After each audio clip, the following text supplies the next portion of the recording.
حضرت امام طحاوی رحمۃ اللہ علیہ بچپن میں جو اپنے ماموں سے پڑھے امام مزنی سے، تو وہ مذہب شافعی پہ تھے، تو یہ شافعی کے بجائے حنفی ہوئے۔ اس کی وجہ کئی وجوہات ہیں۔ بہرحال جو باقی وجوہات سے اگر ہم صرف نظر کریں اور ایک بات سامنے رکھیں تو بنیادی بات یہی ہے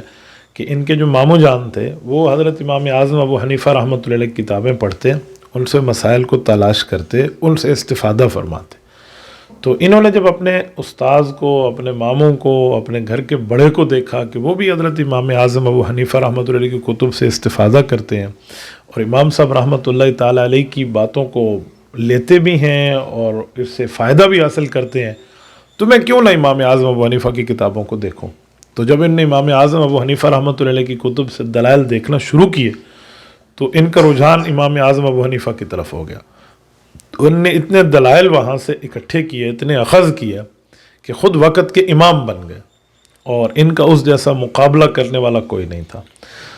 بعض کہتے ہیں کہ ان کو ان کے ماموں جان نے ایک موقع پر ڈانٹا بھی تھا، تو کہا تھا تجھ سے کوئی خیر نہیں ملے گی، یا اس طرح کی کوئی بات فرمائی تھی۔ بہرحال تو جب یہ بڑے ہوئے اور ایک عالم فاضل اور فقیہ بن گئے اور انہوں نے کتابیں احادیث کی، عقیدے کی، تفسیر کی لکھنا شروع فرمائیں، تو اس وقت کہتے تھے کہ اللہ رحمت فرمائے میرے ماموں جان پہ، انہوں نے مجھے قسم اٹھا کے کہا تھا تیرے ساتھ ٹھیک نہیں ہوگا۔ تو آج اگر ماموں جان زندہ ہوتے نا تو وہ اپنی قسم کا کفارہ دیتے، میں نے الحمدللہ ٹھیک کام کر لیا ہے۔ تو یہ ایک ماموں اور بھانجے کی محبت کی بات تھی۔ تو بہرحال اس پر بھی حضرات کا کچھ کلام ہے کہ نہیں، انہوں نے لفظ ماضی سے کہا تھا تو ماضی سے قسم واقع نہیں ہوتی، لیکن بعض جگہ مستقبل کے صیغے سے بھی ہے جہاں قسم منعقدہ ہو جاتی ہے اور واضح ہو جاتی ہے۔